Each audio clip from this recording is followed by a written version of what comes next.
역대하 33장은 므낫세와 아몬에 대한 내용입니다.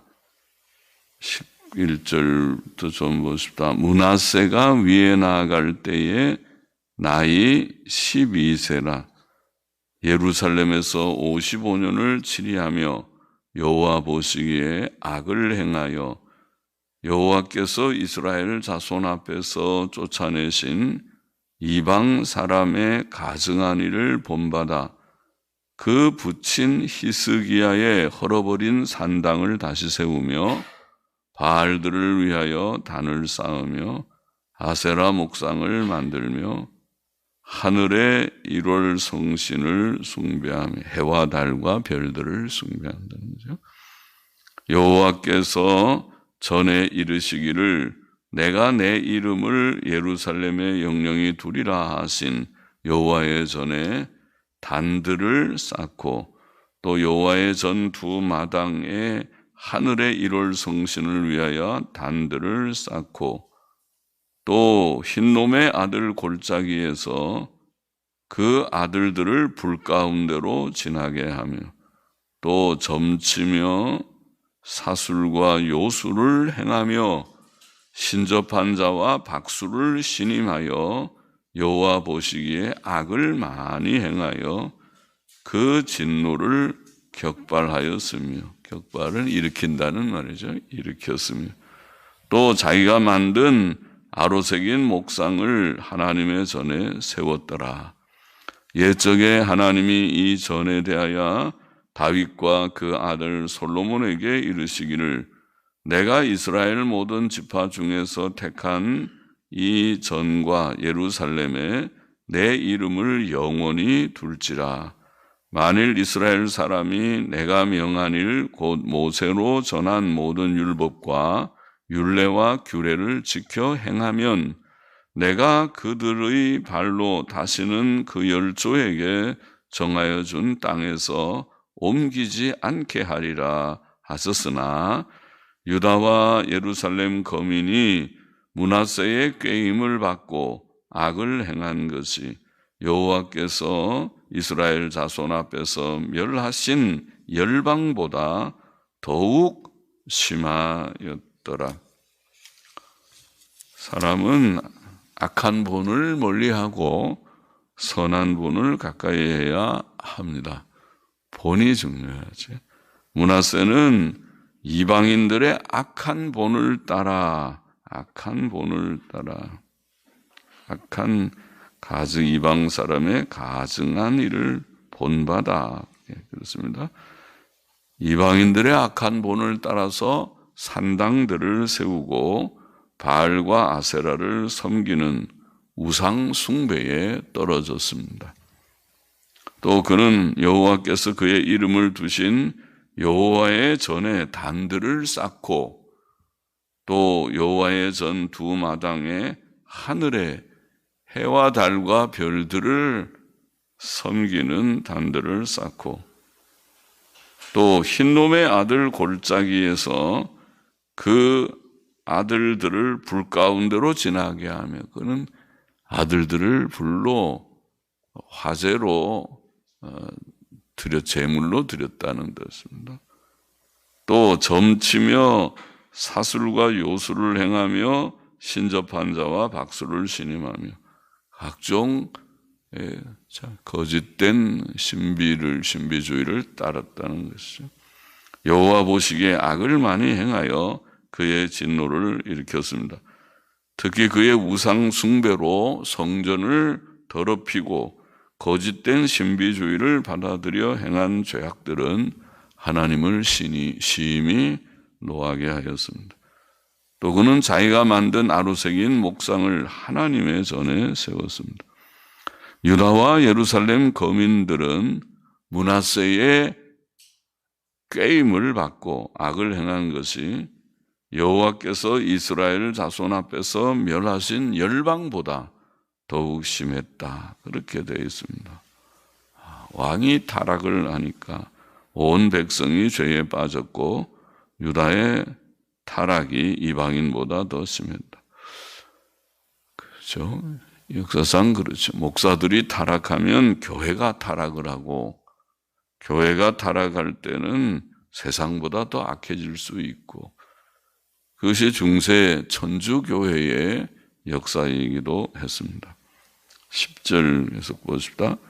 여호와께서 므낫세와 그 백성에게 이르셨으나, 말씀하셨다는 것이죠. 저희가 듣지 아니한 고로 여호와께서 아수르 왕의 군대 장관들로 와서 치게 하심에 저희가 므낫세를 사로잡고, 원문에 보니까 코거리로 사로잡고, NIV 영어에 NIV 성경이라는 성경이 있는데 여기는 코거리로 사로잡고, 그렇게 표현했습니다. 어떻게 사로잡아갔는지, 코에다가 진짜 코거리를 걸었는지 몰라도 코거리로 사로잡고 쇠사슬로 결박하여 바벨론으로 끌어간지라.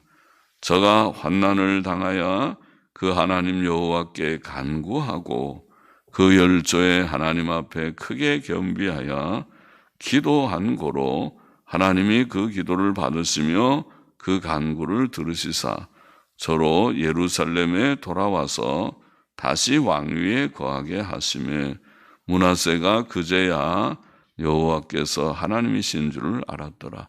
이게 역대기에 있는 그 말씀이죠. 열왕기에는 그런 내용을 우리가 읽어볼 수 없는데 역대기는 이런 보충적인 내용을 썼습니다. 그래서 므낫세가 참 악한 왕이다. 열왕기에는 그렇게만 나와 있는데 역대기는 아수르 왕이 와서 므낫세를 코고리로 사로잡고 쇠사슬로 결박하여 끌고 갔고, 그때에 므낫세가 좀 깨닫고 하나님 앞에 회개하고 그렇게 반성할 때에 하나님께서 다시 그를 예루살렘으로 돌아오는 기회를 주셨다. 그렇게 되어 있습니다. 14절 계속부터 그 후에 다윗성 밖 기혼 서편 골짜기 안에 외성을 쌓되 생선문 어귀까지 이르러 오벨을 둘러 심히 높이 쌓고 또 유다 모든 견고한 성읍들의 군대 장관을 두며 이방 신들과 여호와의 전에 우상을 제하며 여호와의 전을 건축한 사내와 예루살렘에 쌓은 모든 단을 다 성 밖에 던지고 여호와의 단을 중수하고 화목제와 감사제를 그 단 위에 드리고 유다를 명하여 이스라엘 하나님 여호와를 섬기라 하며 백성이 그 하나님 여호와께만 제사를 드렸으나 오히려 산당에서 제사를 드렸더라. 므낫세의 남은 사적과 그 하나님께 기도한 말씀과 선견자 이스라엘 하나님 여호와의 이름을 받들고 선견자가 이스라엘 하나님 여호와의 이름을 받들고 권한 말씀이 모두 이스라엘 열왕의 행장에 기록되었고 또 그 기도와 그 기도를 들으신 것과 그 모든 죄와 건과도 죄, 불신실이라고 하는 그런 뜻입니다. 건과라는 단어는 영어 성경들은 그렇게 번역했습니다. 불신실, 불성실, 불신실 그런 말입니다. 불충성, 겸비하기 모든 죄와 건과와 겸비하기 전에 산당을 세운 것과 목상과 우상을 세운 것들이 다 호세의 사기에 기록되니라. 므낫세가 그 열조와 함께 잠에 그 궁에 장사하고 그 아들 아몬이 대신하여 왕이 되니라.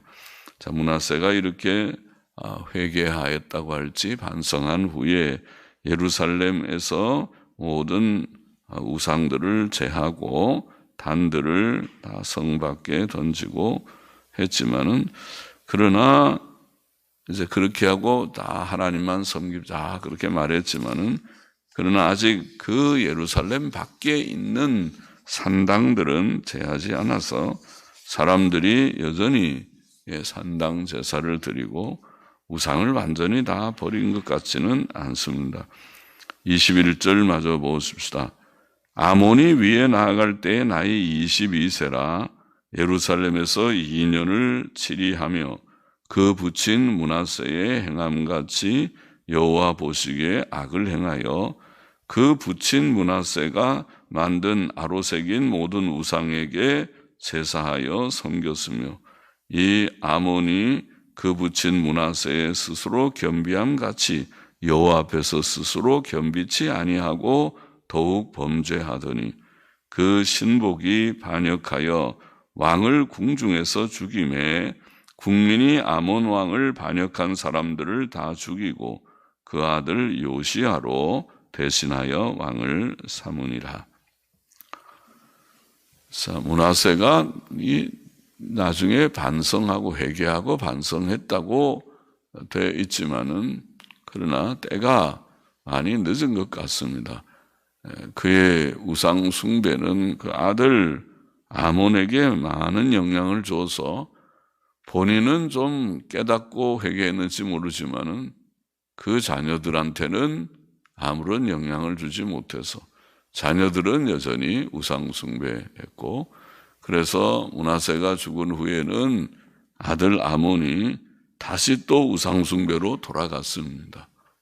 그런 일이 있었고, 그러나 아몬이 그렇게 우상 숭배를 할 때에 그 신복들이 반역해서 왕을 궁중에서 죽였다. 하나님께서 그것도 노하신 것이죠. 그런 일이 있었다고 기록되어 있습니다.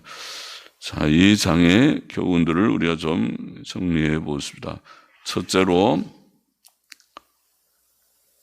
히스기야는 경건과 의와 선으로 잘 정치해서 평안한 사회를 만들었지만은, 이게 므낫세는 히스기야가 늦게 얻은 아들이죠. 그가 죽을 병에 걸렸다가 살아나서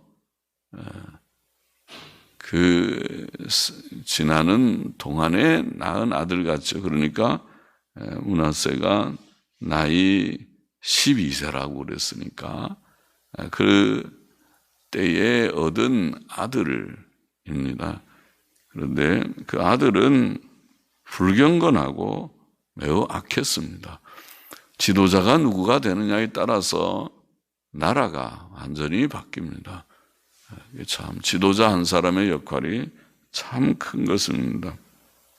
그래서 므낫세는 부친이 이루어 놓은 모든 종교개혁이라고 할지 모든 개혁들, 다시 성전 제사, 성전 예배를 회복시키고 다시 제사들을 다 회복하고 한 그 모든 부친의 업적이라고 할지 바른 일들을 다시 다 무효화시켜 버렸습니다. 지도자가 누가 되냐에 따라서 전대의 모든 좋은 것들을 다 엎어버리듯이 그렇게 할 수 있구나. 지도자의 역할이 참 중요하구나. 누가 지도자가 되느냐, 누가 중요한 직분에 서느냐가 참 중요하구나.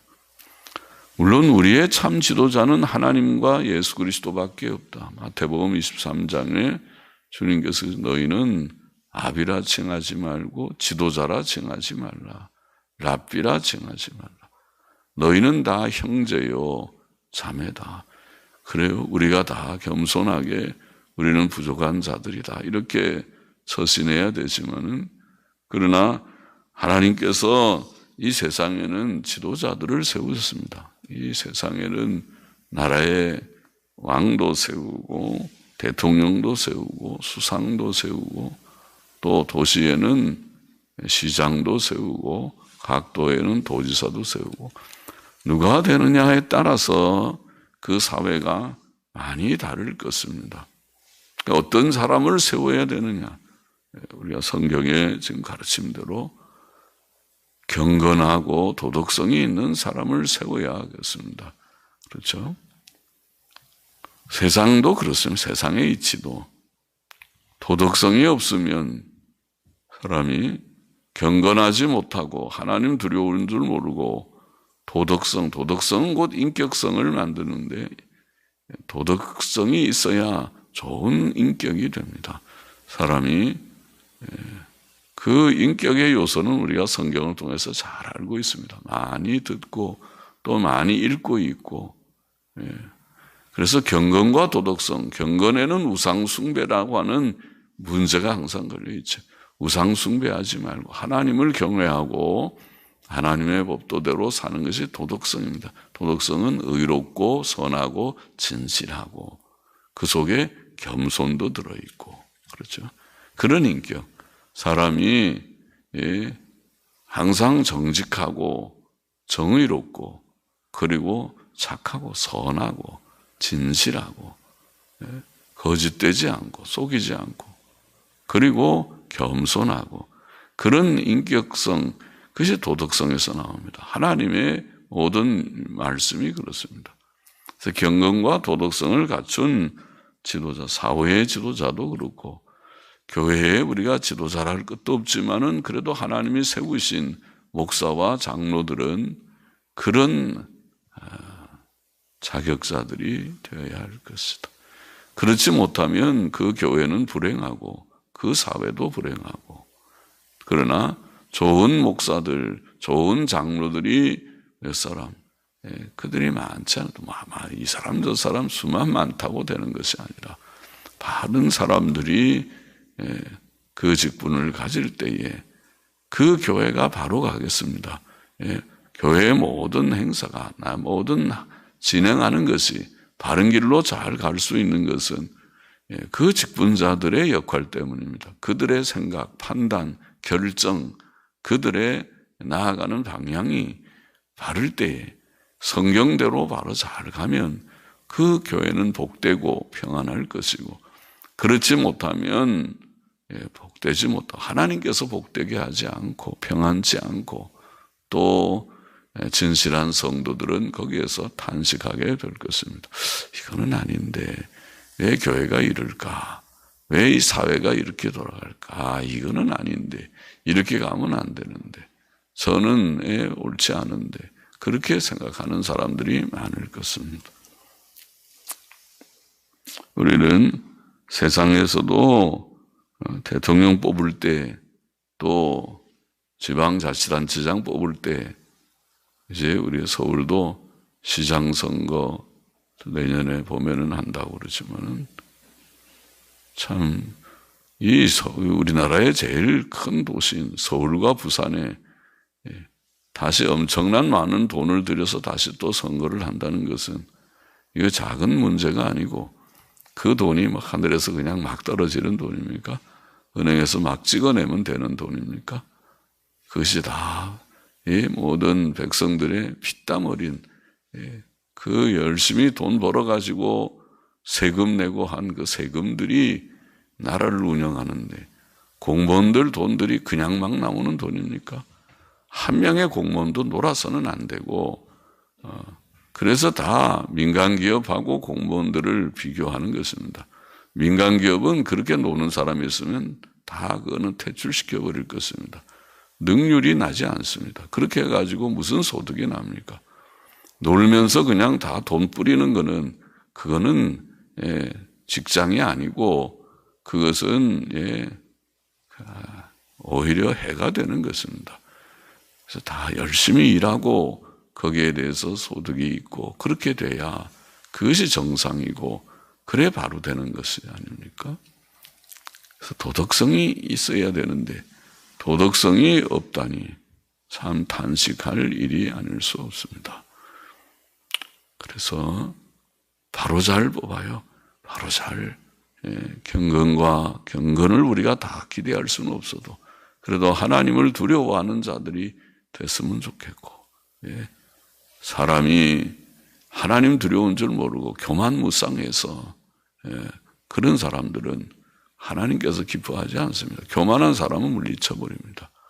겸손하고 또 도덕성이 있어서 자기 잘못을 인정할 줄 알고, 사람은 다 부족하니까 잘못했을 때는 잘못했다 그래야지 뻔뻔스럽게 잘못하고도 잘못이 없다고 주장하는 그런 악한 사람이 되지 말고, 교회의 목사와 장로들을 세울 때도 조심해서 세우십시오. 그래서 교인들은 그렇게 해야 됩니다. 잘 살피고 또 살펴도 잘 안 되지만 살피고 또 살펴서 또 살펴서 안 되는 것은 하나님이 다 어떤 때는 퇴출시키고 하나님이 그 직이 복되지 않게 하실 것이고 그렇게 하셔야 되고 사람이 실수해서도 하나님께서 다 처리하셔야 되고 그러나 사람이 뽑을 때는 신중하게 잘해서 최선의 그런 선택을 하도록 하여야겠습니다.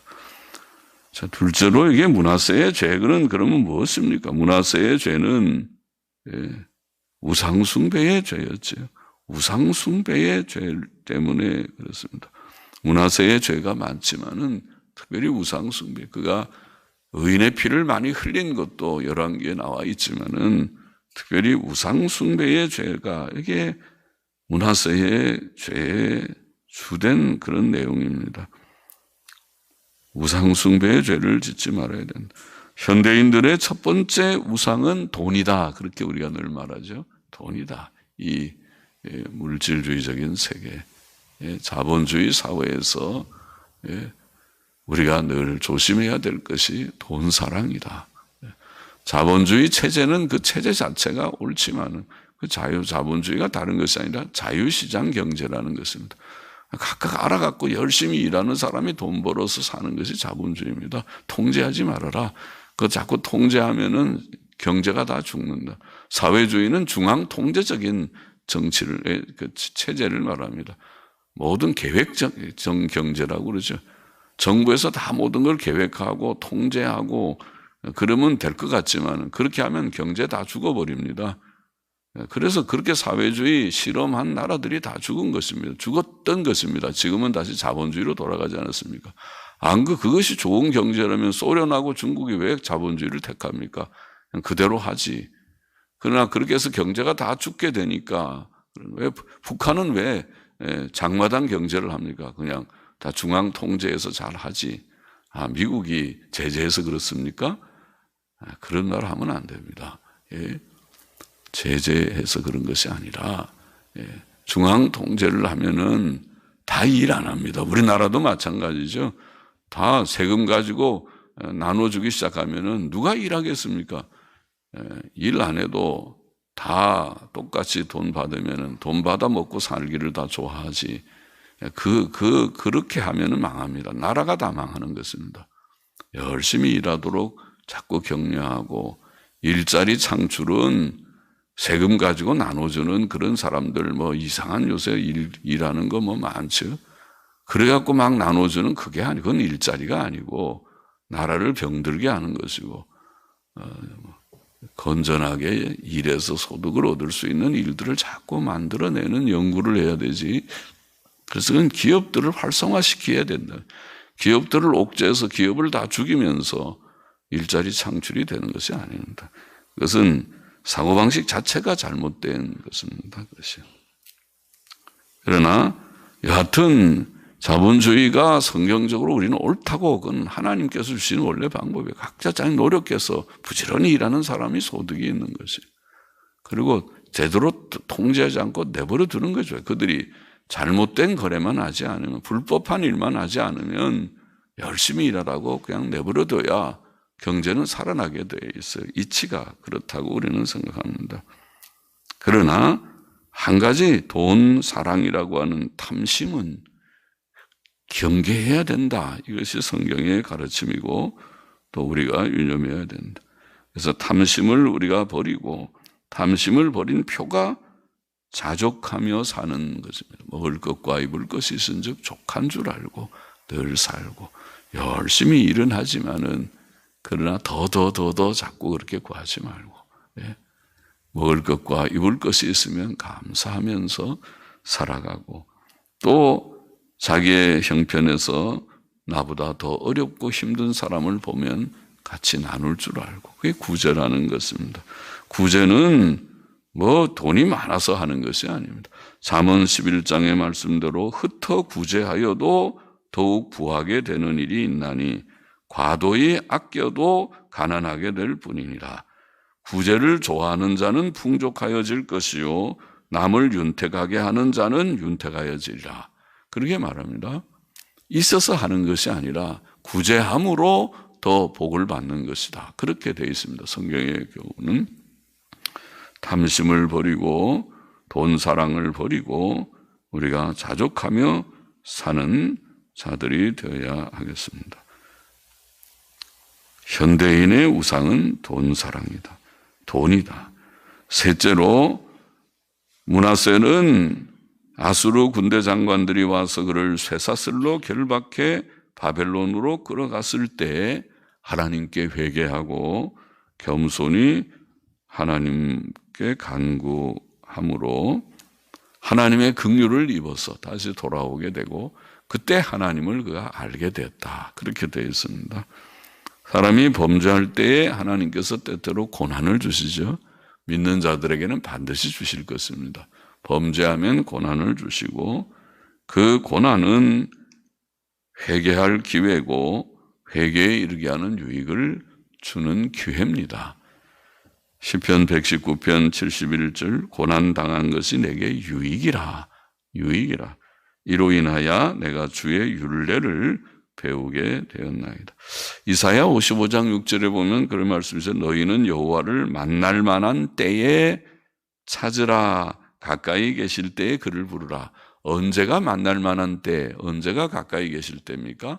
바로 고난의 때입니다. 고난을 주실 때가 하나님께서 그를 부르시는 때입니다. 깨닫고 돌아오라. 왜냐하면 고난을 안 주고 평안만 있으면 정말 깨닫지 못하고 진짜 죄 가운데 살다가 죽어버리고 말 것입니다. 그러나 하나님이 쳐서 죽이기 전에 고난을 주시는 것은 은혜입니다. 고난을 통해서 왜 이 고난이 왔지 좀 생각하고 돌이킬 수 있기 때문입니다.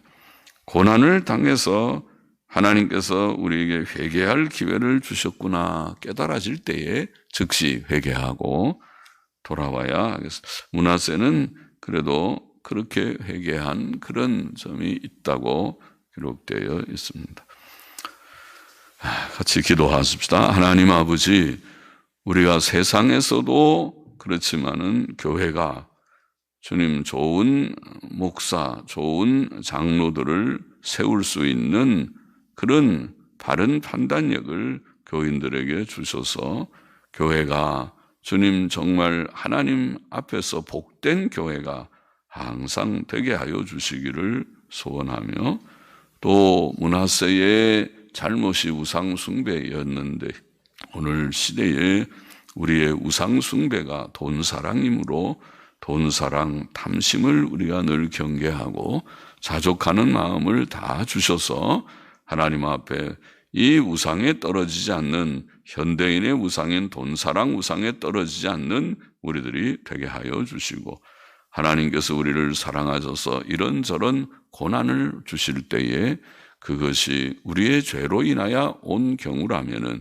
우리가 깨닫고 회개해서 겸손히 하나님을 더 섬기는 자들이 되므로 주님 택자들이 다 고난을 통해서 하나님께로 돌아오는 우리와 우리 자손들이 그렇게 하나님 바로 섬기는 하나님을 찾을 만한 때에 찾고 만날 만한 때에 만나는 자들이 될지언정 주님 고난 가운데서도 깨닫지 못하고 멸망하는 길에 떨어지는 자가 되지 않게 하여 주시기를 심히 소원하며 예수 그리스도의 이름으로 기도합나이다. 아멘. 아멘.